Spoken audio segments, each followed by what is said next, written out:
Hello students, इस video में हम देखेंगे आगे की स्टोरी जो कि हमारे जो स्टेट्स हैं उनका जो रीऑर्गेनाइजेशन हुआ है आज के समय में वो किस तरीके से हुआ है। ब्रिटिशर्स के जाने के बाद क्या कंडीशंस थी जिसकी वजह से स्टेट्स को किस तरीके से ऑर्गेनाइज किया गया, तो उसी सीरीज में हम आगे की तरफ देखेंगे। अभी तक जो हमने डिस्कशन किया था वो हमने डिस्कशन किया था कि पार्ट 1 ऑफ द कॉन्स्टिट्यूशन जो है वो क्या कहता है, और पार्ट 1 ऑफ द कॉन्स्टिट्यूशन के अंदर जो आर्टिकल 1, आर्टिकल 2, आर्टिकल 3 और आर्टिकल 4 के बारे में हमने काफी अच्छे तरीके से डिस्कस कर लिया था। तो इस वीडियो में हम देखेंगे कि इंडिया के अंदर जो कंडीशंस थी उस टाइम पे, ब्रिटिशर्स के टाइम पे, उनके जाने के बाद वो क्या थी और किस तरीके से आज के समय में जो स्टेट्स हैं वो उनका गठन जो है वो हुआ है। जब ब्रिटिशर्स गए थे तो इंडिया के अंदर तकरीबन 565 रियासतें हुआ करती थी। जैसा कि आप इस मैप में देख सकते हैं कि ये जो रेड वाला पार्ट है ये ब्रिटिशर्स के अंडर में था। यहाँ पे ब्रिटिशर्स की हुकूमत हुआ करती थी। यहाँ पे डायरेक्ट गवर्नर अपॉइंट किया जाता था ब्रिटिश गवर्नमेंट के द्वारा। और ये जो येलोइश पार्ट है यहाँ पर आपके राजा रजवाड़े जो थे वो ब्रिटिशर्स के ही अधीन थे, लेकिन ब्रिटिशर्स डायरेक्ट यहाँ पे रूल नहीं करते थे येलो वाले पार्ट में। और यहाँ पे जो राजा रजवाड़े थे ये ब्रिटिशर्स के कहे अनुसार शासन किया करते थे। तो जैसा कि हम इस मैप में देख सकते हैं ये पूरा का पूरा हिस्सा अनडिवाइडेड इंडिया का है, जिसमें पाकिस्तान भी है, बांग्लादेश भी है और इंडिया का पूरा पूरा पोर्शन है। आजादी के बाद जो ऐसा हुआ कि जो इंडिया के जो फ्रेमर्स थे या फिर जो कॉन्स्टिट्यूशनल फ्रेमर्स थे उनका स्टेट को रीऑर्गेनाइजेशन करने के लिए अलग सोच था। और जो प्रिवेलिंग कंडीशंस थी, जो डिमांड्स थी लोगों की, जो लिंग्विस्टिक स्टेट्स की डिमांड थी, वो भाषा के आधार पर राज्यों के गठन करने की डिमांड उठ रही थी। मोस्टली ये जो भाषाई आधार पर राज्यों के गठन करने की जो डिमांड चल रही थी वो सदर्न स्टेट्स में चल रही थी। साउथ इंडिया के जो स्टेट्स थे वहां पर ये डिमांड्स काफी हद तक थी। और उनका ये कहना था, जो साउथ के जो स्टेट्स है उनका ये कहना था कि अगर यहां पे हिंदी को इंप्लीमेंट किया जाएगा तो जो उनका जो भाषा है, जो उनकी लोकल भाषा है, जैसे तमिल हो गई, तेलुगु हो गई, कन्नड़ हो गई, मलयालम हो गई, तो इसका अस्तित्व जो है वो खत्म हो जाएगा। इस डिमांड पर साउथ के जो स्टेट्स हैं यहाँ पे काफी हद तक डिमांड चल रही थी, लिंग्विस्टिक आधार पर भाषाओं का राज्यों का गठन होना चाहिए। तो इस वीडियो में हम देखेंगे कि किस तरीके से गवर्नमेंट जो है वो अलग अलग कमेटीज का गठन करती है। जैसे एसके धर कमेटी आएगी, उसके बाद जेबीपी कमेटी आएगी और उसके बाद फजल अली कमेटी आएगी, और उनके हिसाब से किस तरीके से रिकमेंडेशन होगा। उससे पहले एक और चीज हुई थी कि आंध्र स्टेट की डिमांड के लिए पोट्टी श्री रामालू ने 56 डे का क्या रखा था, अनशन रखा था, हंगर स्ट्राइक रखा था, जिसकी वजह से उनकी डेथ हो जाती है। और 1 अक्टूबर 1953 को आंध्र जो कि एक तेलुगु स्पीकिंग स्टेट था वो बनता है यहाँ पे इंडिया के अंदर। और आज के समय में हम जानते हैं कि 28 राज्य और 8 केंद्र शासित प्रदेश एग्जिस्ट करते हैं। तो लेट्स बिगिन विद दिस। तो देखते हैं कि किस तरीके से ये सारी चीजें हुई। तो बात करते हैं evolution of the states and the union territories. तो होता क्या है कि जब ब्रिटिशर्स यहां पे जाते हैं तो वो जितने भी राजा रजवाड़े थे उनको 2 ऑप्शंस देते हैं। इंडिपेंडेंस एक्ट ऑफ 1947 के तहत इंडिया को डिवाइड किया जाता है 2 हिस्सों में। इंडिया जो कि एक हिंदू राज्य था और एक पाकिस्तान जो कि एक मुस्लिम राज्य था। इन दोनों को डोमिनियन स्टेटस, दोनों देशों को डोमिनियन स्टेटस देकर के अंग्रेज जो है आजाद करते हैं। और जो यहाँ के जो राजा रजवाड़े थे उनके पास 2 ऑप्शंस थे, 3 ऑप्शंस थे बेसिकली। या तो वो इंडिया को ज्वाइन कर सकते हैं, या तो वो पाकिस्तान को ज्वाइन कर सकते हैं, और या तो वो अपना खुद का राज्य बना सकते हैं, खुद का देश बना सकते हैं। ये छूट थी राजा रजवाड़ों को। तो जो अनडिवाइडेड इंडिया, मतलब जो डिवाइडेड इंडिया है, प्योरली जो डिवाइडेड इंडिया है, उसके पास तकरीबन 552 रियासतें थी। वहां पर कितनी थी? 552 रियासतें थी। 552 रियासतों में से 3 रियासतें ऐसी हैं, जम्मू एंड कश्मीर, जूनागढ़ और हैदराबाद। ये तीनों रियासतें जो हैं ये इंडिया में मिलना नहीं चाहते थे। ये इंडिपेंडेंट या फिर पाकिस्तान में मिलना चाहते थे। तो इसी स्टोरी को अपन देखेंगे कि किस तरीके से इंडियन स्टेट्स का रीऑर्गेनाइजेशन हुआ है और आज के समय तक ये कैसे पहुंच सके हैं। तो evolution of the states and the union territories, जो इंटीग्रेशन है प्रिंसली स्टेट्स का, जो इंटीग्रेशन है प्रिंसली स्टेट्स का,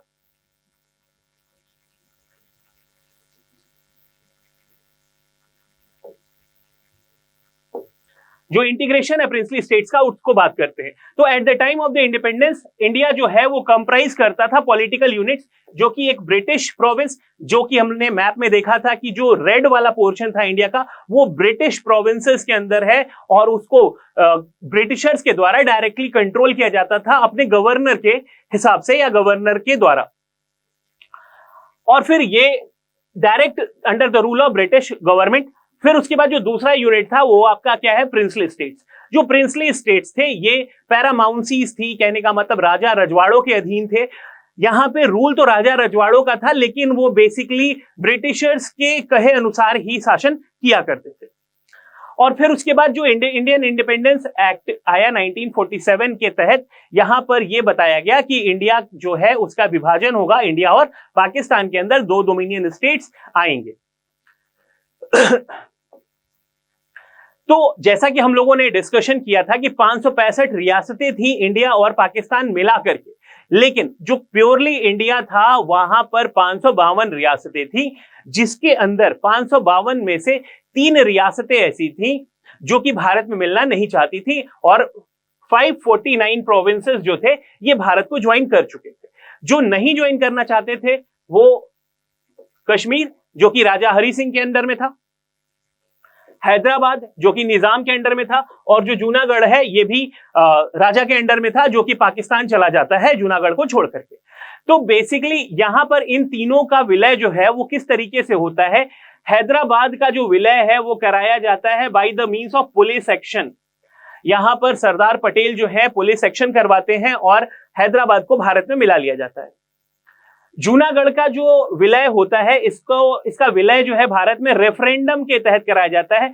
रेफरेंडम का मतलब होता है चुनाव के थ्रू। यहां पे जो भी आबादी थी वो हिंदू पॉपुलेशन थी, और जो हिंदू पॉपुलेशन थी वो चाहती थी कि वो इंडिया में मिले, जबकि यहां का जो जूनागढ़ का राजा था वो एक मुस्लिम शासक था और वो पाकिस्तान शिफ्ट हो जाता है सब कुछ छोड़ के। कश्मीर का विलय जो है वो होता है by the instrument of accession, कहने का मतलब महाराजा हरि सिंह जो है ये इंडिया में खुद आते हैं और क्या बोलते हैं वीपी मेनन और सरदार पटेल और जवाहरलाल नेहरू के सामने इंस्ट्रूमेंट ऑफ एक्सेशन साइन करते हैं। कहने का मतलब ये विलय पत्र पे हस्ताक्षर करते हैं और ये कहते हैं कि मैं महाराजा हरि सिंह भारत को ज्वाइन करता हूं और कश्मीर जो है वो पूरा का पूरा भारत को ज्वाइन करेगा। ये परिस्थिति ऐसी उत्पन्न हो गई थी कि पाकिस्तान ने कबाइलियों के भेष में वहां पर आक्रमण कर दिया था पाकिस्तान आर्मी ने। अब बात करते हैं कि जो इंटीग्रेशन होता है, राज्यों का विलय जो होता है या राज्यों को बनाया किस तरीके से जाता है, यहां पे इसको समझने वाली बात है। और यहां से कई बार क्वेश्चन पूछे हुए हैं कि किस तरीके से राज्यों का गठन किया गया था, तो इसको समझने की कोशिश करते हैं। यहां पे 1950 में 4 फोल्ड क्लासिफिकेशन किया गया था। कितना? 4 फोल्ड क्लासिफिकेशन किया गया था। राज्यों को 4 पार्ट में रखा गया था, part A, part B, part C और पार्ट डी। 4 पार्ट्स हुआ करते थे जहां पे टेरिटरीज को रखा गया था।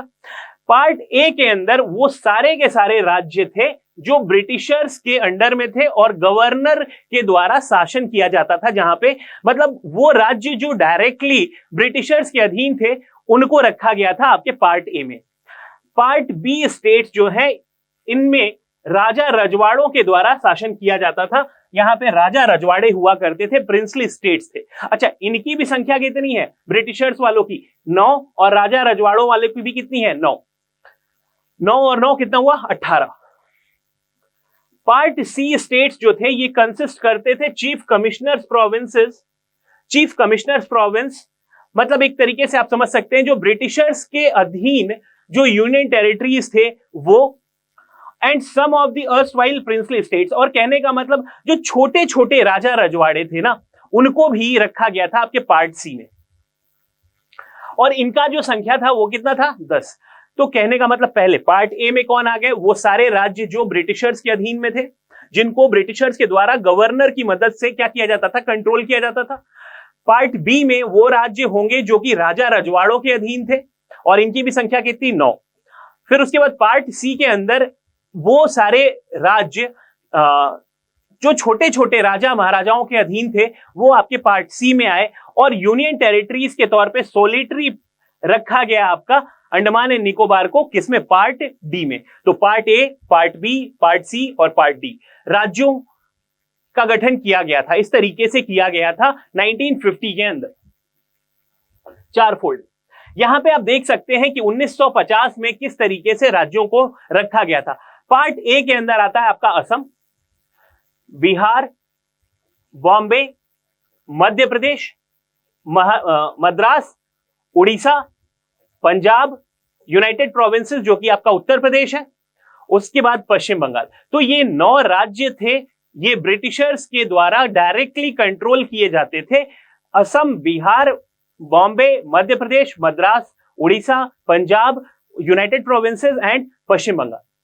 उसके बाद बात करते हैं ये पार्ट बी में वो सारे के सारे बड़े बड़े राजा रजवाड़ों के अधीन में जो भी राज्य थे उनको रखा गया था आपका पार्ट बी में, जैसे कि आपका हैदराबाद, जम्मू एंड कश्मीर, मध्य भारत जो कि अभी एमपी में है, मैसूर जिसको बोलते हैं कर्नाटका, 1973 में इसका नाम चेंज करके कर्नाटका कर दिया गया था। पेप्सू बोलते हैं पटियाला एंड ईस्ट पंजाब को। राजस्थान जो कि राजपूताना के नाम से जाना जाता था पहले। फिर उसके बाद सौराष्ट्र जो कि आपके गुजरात का जो साउथ वाला पार्ट है, ये जो गुजरात का जो नीचे वाला पार्ट है ये क्या है, सौराष्ट्र। त्रावणकोर एंड कोचीन, त्रावणकोर और कोचीन जो है ये आपके केरल का जो हिस्सा है वहां पर है, त्रावणकोर एंड कोचीन। एंड विंध्य प्रदेश, विंध्य प्रदेश जो है ये आपके मध्य प्रदेश का हिस्सा, मध्य प्रदेश और उत्तर प्रदेश का जो सेक्शन है ये विंध्य प्रदेश। तो ये सारे के सारे जो राजा रजवाड़े थे इनको रखा गया था पार्ट बी में, रखा गया था स्टेट्स के। एक बार फिर से देख लेते हैं, Hyderabad, Jammu and Kashmir, Madhya Bharat, Mysore, Patiala and east Punjab, Rajasthan, Saurashtra, Travancore और उसके बाद विंध्य प्रदेश। पार्ट सी के अंदर उन राज्यों को रखा गया था जो छोटे छोटे राजा रजवाड़ों के अधीन में था, और हाई कमिश्नर्स ऑफिस जैसे कि आपका हो गया अजमेर, भोपाल, ये आपका क्या था, हाई कमिश्नर ऑफिस। फिर उसके बाद भोपाल जो कि मिला दिया गया आपके मध्य प्रदेश के अंदर। फिर उसके बाद बिलासपुर, ये छत्तीसगढ़ के अंदर, इसको भी मिला दिया गया मध्य प्रदेश के अंदर। कूच बिहार, कूच बिहार जो है ये आपके पश्चिम बंगाल के अंदर। फिर उसके बाद कुर्ग, ये कर्नाटका के अंदर आता है। दिल्ली, ये भी हाई कमिश्नर ऑफिस, ये भी हाई कमिश्नर ऑफिस। कुर्ग जो हाई कमिश्नर ऑफिस था, दिल्ली भी हाई कमिश्नर ऑफिस था। ये सब पार्ट सी में। हिमाचल प्रदेश जो कि पंजाब का हिस्सा था। फिर उसके बाद कच्छ, कच्छ जो है ये आपके गुजरात का जो अपर वाला सेक्शन है ये क्या है, कच्छ। फिर उसके बाद मणिपुर, त्रिपुरा। तो ये सब क्या हो गए आपके part C of the states में रखे गए थे, पार्ट सी में रखा गया था। और पार्ट डी में केवल और केवल अंडमान एंड निकोबार। ये 1950 की स्टोरी है। तो 1950 में 4 पार्ट में राज्यों को रखा गया था। पार्ट ए के अंदर सारे ब्रिटिशर्स के द्वारा जो डायरेक्टली रूल किए जाते थे वो, पार्ट बी के अंदर जो कि राजा महाराजाओं के अधीन थे बड़े बड़े साम्राज्य वो थे। पार्ट सी के अंदर वो सारे हाई कमिश्नर ऑफिस और छोटे छोटे राजा रजवाड़े जो थे वो आपके पार्ट सी के अंदर, और पार्ट डी के अंदर अंडमान एंड निकोबार।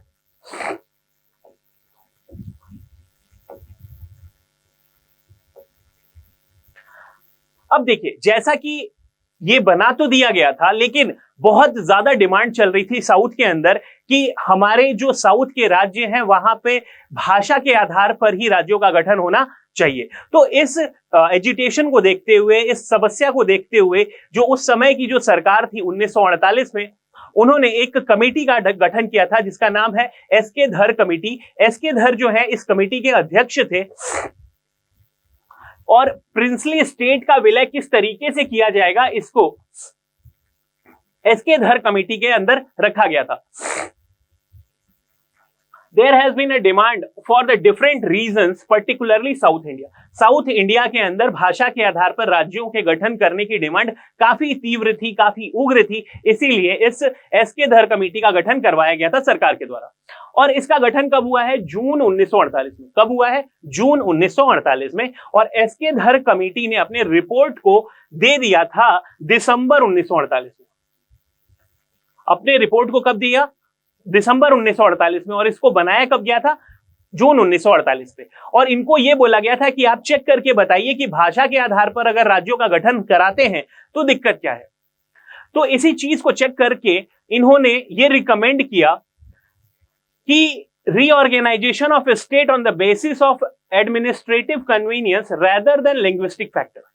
इनका यह कहना था कि भाई साहब देखिए, अभी परिस्थिति बिल्कुल ठीक नहीं है और भाषा के आधार पर राज्यों का गठन तो होना ही नहीं चाहिए।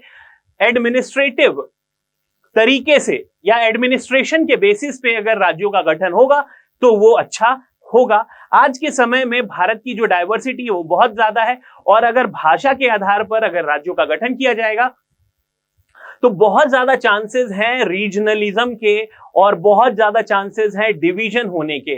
लोग अलग अलग राज्यों की डिमांड करेंगे और अलग अलग देश की डिमांड करने लगेंगे, तो इससे देश की एकता और अखंडता जो है वो काफी हद तक क्या बोल सकते हैं दिक्कत में आएगी। और देश की एकता और अखंडता को बचाने के लिए ये बहुत जरूरी है कि भाषा के आधार पर राज्यों का गठन ना किया जाए।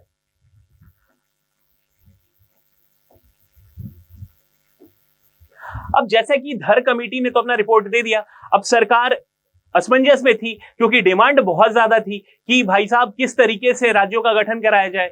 एडमिनिस्ट्रेशन के तरीके से अगर गठन कर दिया जाए तो क्या बोल सकते हैं विरोध हो रहा है उसका, और भाषा के आधार पर करते हैं तो देश की एकता और अखंडता जो है वो खतरे में आ सकती है। तो इस चीज को चेक करने के लिए तीन बहुत ही इंपॉर्टेंट नेता जो कि उस टाइम पे थे, जवाहरलाल नेहरू, वल्लभ भाई पटेल और पट्टाभी सीतारामैया, और इन तीनों लोगों ने एक कमेटी का गठन किया। इन तीनों को मिलाकर के एक कमेटी का गठन किया गया, जेवीपी कमेटी। जेवीपी कमेटी जो है ये चेक करने के लिए आई थी कि भाषा के आधार पर अगर राज्यों का गठन कराया जाता है तो वो ठीक होगा या नहीं। तो यहां पर आप देख सकते हैं जवाहरलाल नेहरू, सरदार पटेल, पट्टाभी सीतारामैया, और दिसंबर 1948 में इसका गठन कराया गया। जैसे ही एसके धर कमेटी ने अपना रिपोर्ट दिया वैसे ही इस कमेटी का क्या किया गया? गठन किया गया। और जेवीपी कमेटी ने अपना रिपोर्ट सबमिट कर दिया अप्रैल 1949 में। ज्यादा समय ना लेते हुए 5 महीने में इन्होंने अपनी रिपोर्ट को क्या कर दिया गया? अपनी रिपोर्ट को सबमिट कर दिया। और इन्होंने बोला कि भाई साहब भाषा के आधार पर तो राज्यों का गठन बिल्कुल भी नहीं सही है। आज के समय में मतलब उस टाइम पे 1949 में जो परिस्थिति है उसके हिसाब से राज्यों का गठन भाषा के आधार पर नहीं होना चाहिए। अगर भाषा के आधार पर राज्यों का गठन होगा तो पता नहीं कितने सारे टुकड़े हो जाएंगे हमारे देश के। तो इन तीनों नेताओं ने क्या किया? इस चीज को बिल्कुल खारिज किया। अब जब एसके धर की रिपोर्ट आ गई, जेवीपी कमेटी की रिपोर्ट आ गई, तो सरकार तो खुश थी कि हाँ भाई साहब भाषा के आधार पर राज्यों का गठन नहीं होगा। लेकिन साउथ के अंदर बहुत ज्यादा एजिटेशन होने लगेगा, साउथ के अंदर बहुत ज्यादा प्रॉब्लम्स क्रिएट हो जाएंगी। साउथ के बहुत बड़े बड़े नेता जो हैं वो सड़क पे आ जाएंगे और बहुत ज्यादा मारकाट फैलना चालू हो जाएगा। और इसी बीच आंध्र प्रदेश की राज्य की डिमांड जो है, तेलुगु भाषी राज्य की डिमांड चल रही थी। और कांग्रेस के ही एक बहुत ही जाने माने नेता थे जिनका नाम है पोट्टी श्री रामलू। ये गांधी जी के बहुत ही फेवरेट और चहेते क्या बोल सकते हैं लीडर थे। इवन गांधी जी ने यह बोला था कि अगर पोट्टी श्री रामलू जैसे लोग हमसे अगर जुड़ जाएं, अगर 10 पोट्टे श्री रामलू जैसे लोग अगर हमसे मिल जाएं, गांधी जी से मिल जाएं, तो देश को तुरंत खाली करा दें। वो मतलब अंग्रेजों से तुरंत आजादी दिला सकते हैं गांधी जी। तो इस प्रकार के बड़े नेता थे पोट्टे श्री रामलू। वो खुद कांग्रेस के नेता थी और कांग्रेस ही उनकी डिमांड को मानने से इनकार कर रही थी, क्योंकि इनकी डिमांड क्या थी कि आंध्र राज्य बनना चाहिए जो कि एक तेलुगु भाषी राज्य होना चाहिए। मद्रास जो कि राज्य है जहां पे तमिल लोगों की मोनोपोली है, तमिल बोली जाती है वो वहां पर, तो उससे अलग होकर के हमको एक तेलुगु भाषी राज्य चाहिए। और इसी विरोध में इन्होंने 56 दिन का उपवास रखा और 56 दिन के उपवास के बाद इनकी मृत्यु हो जाती है। और उस मृत्यु की वजह से गवर्नमेंट के ऊपर इतना ज्यादा प्रेशर पड़ता है कि आनन फानन में 1 अक्टूबर 1953 को गवर्नमेंट को बैक स्टेप लेना पड़ता है और भाषा के आधार पर पहला राज्य जो है उसका गठन होता है, जिसका नाम है आंध्र राज्य। इस आंध्र राज्य के अंदर आंध्र प्रदेश आज का तेलंगाना वाला जो सेक्शन है, ये सब मिलाकर के आंध्र राज्य बनता है, जिसको हैदराबाद प्रांत से भी कुछ तेलुगु भाषी राज्यों को लिया जाता है। तो आंध्र स्टेट की बात करें तो अक्टूबर 1953 जो गवर्नमेंट ऑफ इंडिया, यहां पे 1 अक्टूबर कर लीजिए, 1 अक्टूबर 1953 भारत सरकार को मजबूरन एक पहला भाषा के आधार पर राज्य का गठन करना पड़ता है। उसका नाम क्या है? आंध्र राज्य। और ये जो आंध्र राज्य है, ये किस भाषा को बोलने वाले लोग हैं? तो ये तेलुगु भाषी लोग हैं और तेलुगु भाषा के आधार पर एक राज्य का गठन करना पड़ता है। कहां से? तो मद्रास प्रांत से राज्य का गठन किया जाता है, तेलुगु भाषी राज्य का। कारण क्या है कि 56 दिन का आंदोलन करते हैं, 56 दिन का भूख हड़ताल करते हैं। कौन? पोट्टी श्री रामलू, और ये खुद एक कांग्रेस के नेता हैं, ये कांग्रेस पर्सन है। आप हमें कमेंट सेक्शन में ये बताइए कि इससे पहले हंगर स्ट्राइक से किसकी डेथ हुई थी? ब्रिटिशर्स के टाइम पर किसने हंगर स्ट्राइक किया था और कितने दिनों तक किया था, और वो व्यक्ति किस पार्टी से एसोसिएटेड थे? फाइनली भाषा के आधार पर जब एक बार गठन हो गया आपके आंध्र प्रदेश का, तो बाकी जितने भी साउथ के स्टेट्स हैं उनकी भी डिमांड काफी हद तक बढ़ जाएगी और उनका भी यही कहना रहेगा कि हमारी भी भाषा के आधार पर राज्यों का गठन करो। तमिल भाषी लोग बोलेंगे कि तमिलनाडु चाहिए या तमिल भाषी राज्य चाहिए। मलयालम वाले लोग या मलयाली भाषी लोग एक मलयालम भाषा के आधार पर राज्य का गठन की डिमांड करेंगे। उसी तरीके से कन्नड़ भाषी लोग कन्नड़ भाषा के आधार पर राज्य का डिमांड करेंगे। मराठी लोग मराठाई भाषा के आधार पर राज्य का डिमांड करेंगे और इसी तरीके से करते करते पूरे देश के अंदर यह आंदोलन फैल जाएगा। इस समस्या को देखते हुए गवर्नमेंट ऑफ इंडिया के पास एक ही ऑप्शन था और एक कमेटी का गठन करते हैं कि भाई साहब, अगर हम भाषा के आधार पर राज्य का गठन करते हैं अगर, तो किस बेसिस पे करना चाहिए जिससे कि एक देश की एकता और अखंडता जो है वो खंडित ना हो और काफी बढ़िया तरीके से देश के अंदर जो भी राज्य का कंस्ट्रक्शन करना है वो हो जाए।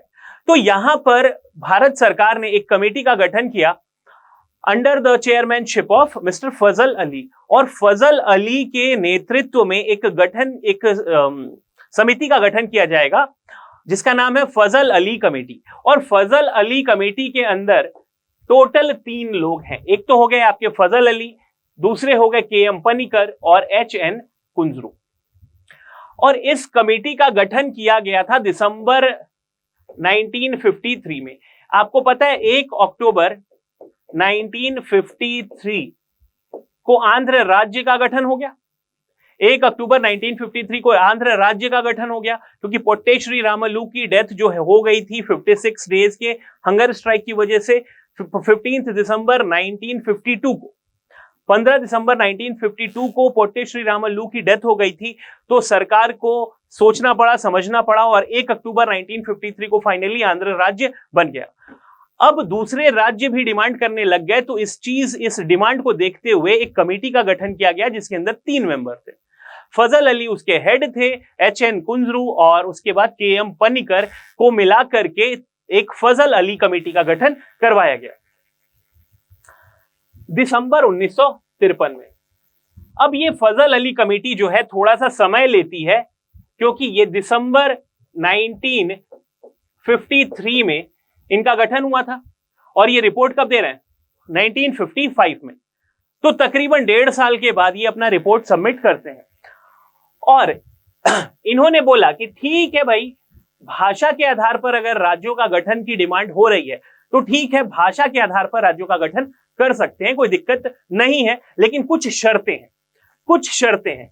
और इन्होंने बोला कि भाई साहब, एक राज्य एक भाषा नहीं होना चाहिए। मतलब जितने भी राज्य बनाने हैं बनाओ, जितने भी भाषा के आधार पर राज्य बनाने हैं बनाओ, लेकिन एक राज्य एक भाषा नहीं होना चाहिए। और आज के समय में हम जानते हैं, आप किसी भी स्टेट में चले जाइए, उस स्टेट के अंदर हर भाषा बोलने वाले लोग आपको मिल जाएंगे। तो कहने का मतलब, ठीक है, अगर भाषा के आधार पर राज्यों का गठन होता है तो होना चाहिए, कोई दिक्कत नहीं है, लेकिन एक राज्य एक भाषा नहीं होगा, मल्टी भाषा बोली जा सकती है। और अगर कोई सा भी अगर विभाजन करना है आपको, कर लीजिए, लेकिन देश की एकता और अखंडता को ध्यान में रखते हुए ही आपको काम करना होगा। मतलब देश की एकता और अखंडता की प्रायोरिटी मोस्ट प्रोएबल, सबसे ऊपर रहेगी priority unity and integrity of India के लिए।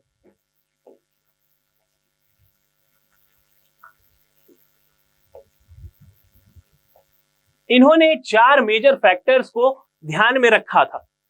पहला क्या कि देश की एकता और security, unity and security of country को आपको ध्यान में रखना होगा और उसको मजबूत तरीके से मेंटेन करना होगा। देश की एकता और उसकी अखंडता को बहुत ही मजबूती तरीके से, बहुत ही प्रगाढ़ तरीके से रखना होगा। कल्चरल होमोजेनिटी,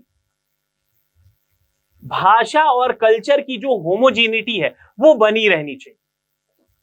ठीक है, भाषा और कल्चर की होमोजेनिटी बनी रहनी चाहिए। हर भाषा, हर कल्चर के जो लोग हैं वो सभी लोग रह सकें, सब लोग वहां पे आए, हर कल्चर के लोग, हर भाषा के लोग, हर तौर तरीके के लोग हर जगह रहेंगे।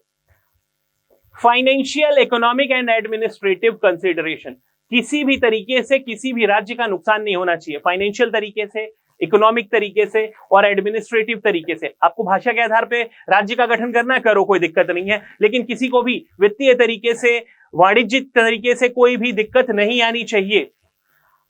Planning and promotion of welfare of the people, और जो देश बनना है वो कल्याण के लिए बनना चाहिए। राज्य जो है उसका गठन होना चाहिए, वो किसी और तरीके से नहीं, या फिर और किसी छुपी हुई उद्देश्य के साथ नहीं होना चाहिए। लोगों के कल्याण के लिए राज्य का गठन होना चाहिए, ना कि किसी और उद्देश्य से आप राज्यों का गठन करवा रहे हैं।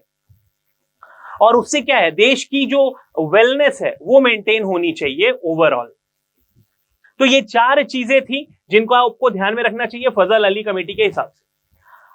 अब ये जो 4 फोल्ड क्लासिफिकेशन था पहले, इन्होंने क्या किया, जो हम लोगों ने अभी पढ़ा था कि 1950 में जो 4 फोल्ड क्लासिफिकेशन था, part A, part B, part C और पार्ट डी, उसको रिजेक्ट किया इन्होंने।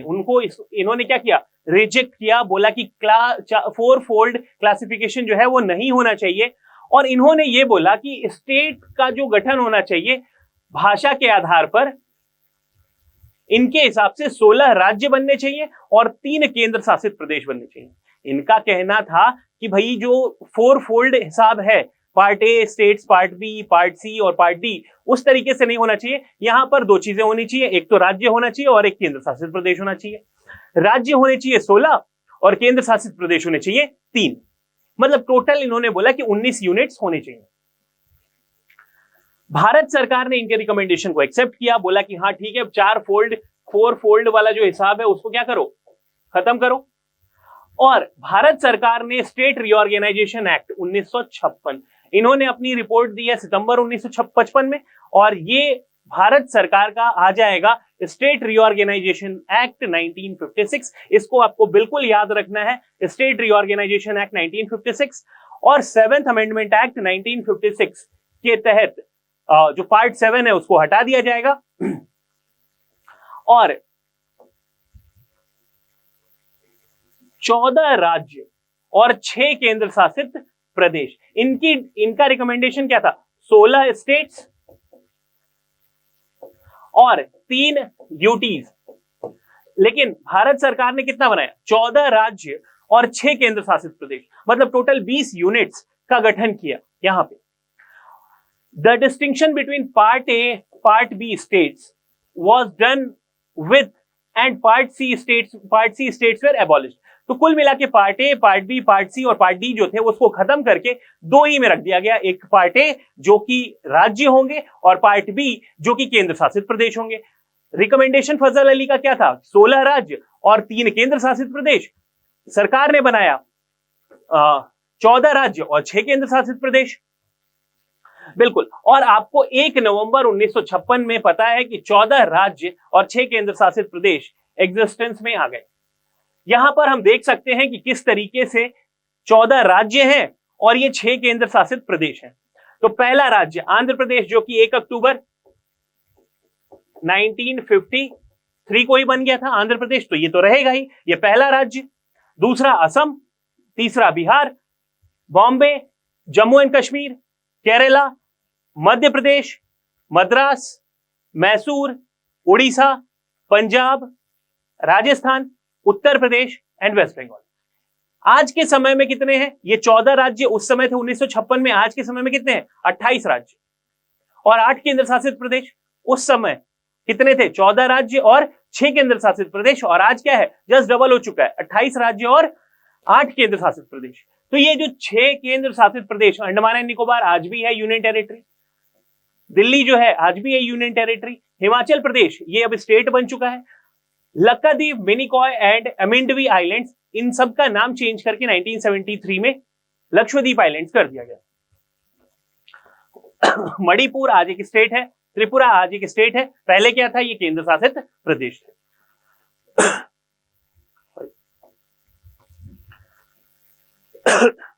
तो फजल अली कमेटी जो है, इन्होंने कुछ रिकमेंडेशंस दिए थे स्टेट रीऑर्गेनाइजेशन एक्ट 1956 में, जिसको फॉलो भी किया गया। हम लोगों को याद है कि जो पार्ट सी स्टेट्स थे, जिसमें छोटे छोटे केंद्र शासित प्रदेश थे या फिर छोटे छोटे राजा महाराजाओं के जो प्रशासन थे, उनको क्या कर दिया गया? बड़े बड़े राज्यों में विलय कर दिया गया। तो यहां पर देखिए, केरला राज्य जो है वो बना है किसकी वजह से? तो त्रावणकोर को कोचीन स्टेट से मिला दिया गया है, मालाबार डिस्ट्रिक्ट से मिला दिया गया है, ठीक है। फिर आंध्र प्रदेश को तेलुगु भाषी राज्य बनाया गया है, जिसमें कुछ राज्य या कुछ हिस्से हैदराबाद के लिए गए हैं और आंध्र स्टेट बना दिया गया। मध्य प्रदेश के अंदर मध्य भारत, विंध्य प्रदेश और भोपाल को मिलाकर के मध्य प्रदेश बना दिया गया। बॉम्बे स्टेट्स में सौराष्ट्र और कच्छ को मिलाकर के बना दिया गया। मैसूर जो है उसमें कुर्ग वाला हिस्सा आ गया, ये पार्ट सी का हिस्सा था, कुर्ग जो कि हाई कमिश्नर ऑफिस था। पंजाब के अंदर पटियाला एंड ईस्ट पंजाब पेप्सू जो है ये मिलाकर के बना दिया गया। फिर राजस्थान के अंदर अजमेर, ये भी हाई कमिश्नर ऑफिस था, इसको भी क्या कर दिया गया? मिला दिया गया। फिर लक्षद्वीप यूनियन टेरिटरीज और मिनिकॉय एंड अमिंडवी आइलैंड्स को मिला करके लक्षद्वीप बन गया आपका। तो इस तरीके से पार्ट सी राज्यों को मिला करके बना दिया गया था। यहां पर कुछ राज्यों का हिसाब किताब हम देखेंगे, जो कि बाद में स्टेट रीऑर्गेनाइजेशन एक्ट 1956 के बाद जो राज्य आज के समय में एग्जिस्ट करते हैं वो कैसे बने और कब बने हैं। तो एक एक करके देखेंगे। जैसे महाराष्ट्र और गुजरात जो है, ये 1 मई 1960 को गुजरात और महाराष्ट्र बन करके आए, और 15वां राज्य के तौर पे आपका बन के आया था कौन? गुजरात, जहां पे डिमांड थी कि गुजराती स्पीकिंग लोग अलग होंगे और मराठी स्पीकिंग लोग अलग होंगे, और 1 मई 1960 को ये बन के आ गया। पुडुचेरी जो है ये आज के टाइम पे यूनियन टेरिटरी है, और 1962 में ये एक यूनियन टेरिटरी बन गया। नागालैंड जो है ये असम से अलग हुआ था 1 दिसंबर 1963, और ये एक नया राज्य बन गया। हरियाणा एंड चंडीगढ़ 1 नवंबर 1966 को हरियाणा, चंडीगढ़ और पंजाब ये एग्जिस्टेंस में आए। हिमाचल प्रदेश जो है ये 25 जनवरी 1971 को एग्जिस्टेंस में आया। मणिपुर, त्रिपुरा एंड मेघालय, मेघ मणि, इसको आप ऐसे याद रख सकते हैं, मेघ मणि, ये आपका आया है 21 जनवरी 1972। सिक्किम जो है ये 16 मई 1975 को सिक्किम जो है ये चोंगियाल राजा हुआ करते थे। तो ये लोग 75th कॉन्स्टिट्यूशनल अमेंडमेंट एक्ट, नहीं 36 कॉन्स्टिट्यूशनल अमेंडमेंट एक्ट 1975 में सिक्किम जो है इंडिया का हिस्सा बन गया। मिजोरम, अरुणाचल प्रदेश एंड गोवा 20 फरवरी 1987 को इन सबको स्टेटहुड मिल गया। तो आज के समय में भी ये सब राज्य हैं। छत्तीसगढ़, उत्तराखंड और झारखंड। छत्तीसगढ़ आपको पता है 1 नवंबर सन 2000, उत्तराखंड जो है 9 नवंबर सन 2000 और झारखंड जो है 15 नवंबर सन 2000 को राज्य बना है। तेलंगाना जो है ये 2 जून 2014 को। जो union territory of Jammu and Kashmir और लद्दाख ये अलग अलग हुए जम्मू एंड कश्मीर स्टेट से कब? 31 अक्टूबर 2019, और लद्दाख भी कब अलग हुआ? 31 अक्टूबर 2019 को ये दोनों यूनियन टेरिटरी बन गए।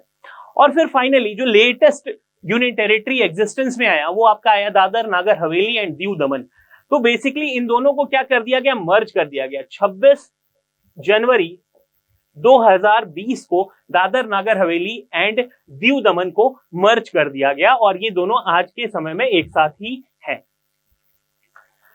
कुछ बातें करते हैं कि किस तरीके से किसका नाम कब परिवर्तित किया गया है, किस राज्य का नाम कैसे रखा गया। तो सबसे पहले जो नाम परिवर्तित किया गया है वो यूनाइटेड प्रोविंसेस, जो कि आज के समय पे कौन है, उत्तर प्रदेश। और उत्तर प्रदेश का गठन कब हुआ, 24 जनवरी 1950। 24 जनवरी 1950। 24 जनवरी को क्या मनाते हैं, गर्ल चाइल्ड डे मनाते हैं। 24 जनवरी को क्या मनाते हैं, गर्ल चाइल्ड डे मनाते हैं। मद्रास का गठन कब हुआ है, या फिर मद्रास का नाम चेंज किया गया है जिस साल इसरो का गठन हुआ था, तो जनवरी 14 1969। 1969 को आप ऐसे भी याद कर सकते हैं, 14 बैंकों का राष्ट्रीयकरण भी किया गया था 1969 में। तो इसका नाम क्या किया गया, तमिलनाडु रखा गया। मैसूर का नाम 1973 में चेंज करके क्या कर दिया गया, कर्नाटका कर दिया गया।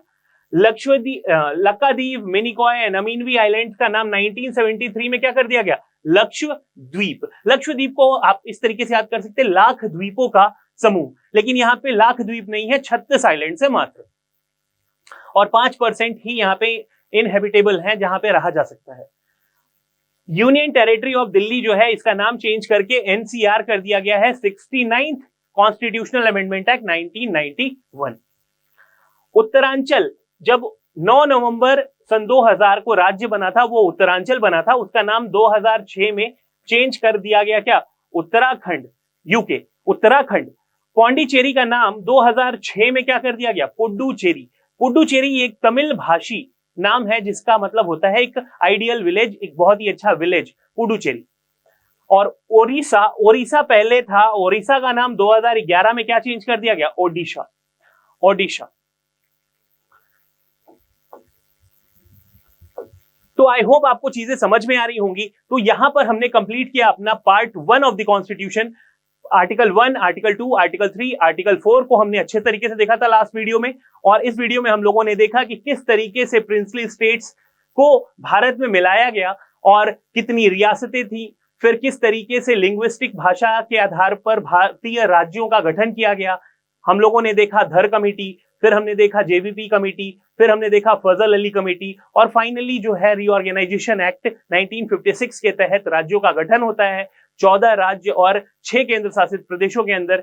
तो I hope you have like the video. Thanks for watching. जय हिंद। अगर आप चाहते हैं अपने कैरियर को एक नई दिशा देना और सुनहरे भविष्य को साकार करना, तो जुड़िए कंपटीशन कम्युनिटी के साथ। आज ही हमारे वेबसाइट के कैरियर पेज पर विजिट करें अथवा डिस्क्रिप्शन बॉक्स पर दिए गए लिंक पर क्लिक करें। हमेशा आपके साथ टीम कोको।